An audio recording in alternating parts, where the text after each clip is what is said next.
হলো $1,00,000 আর তোমার পিছনে 4 জন লোক আছে। তুমি নিজেই টাকাটা নিয়ে নিতে পারো অথবা তাদের সাথে ভাগ করে নিতে পারো। তোমার ন্যায্য অংশ হবে $20,000। কিন্তু যদি তুমি চাও পুরো 1,00,000 নিতে পারো, তাহলে বাকিরা কিচ্ছু পাবে না। বলো আমাকে তুমি কি চাও? নিশ্চয়ই। তার মানে কি বলতে চাইছো? সবটা চাও? না, আমি কাউকে চিনি না, আমি সবটাই নেবো।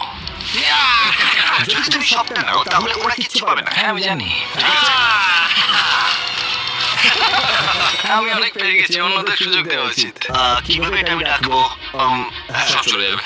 এই 4,000 এর মধ্যে তুমি কতটা চাও? 0। কি? মাত্র $4,000 বাকি আছে দেখে তোমার কেমন লাগছে? মানে মানুষটা সত্যি খুব লোভী। তোমার পরে দুজনের কেমন লাগবে বলে তুমি মনে করো? তাহলে আর 1,000 রইলো। আমি 500 নেবো। এনেছো? হ্যাঁ। তোমার আগের 4 জন তোমার জন্য $500 রেখে দিয়েছে।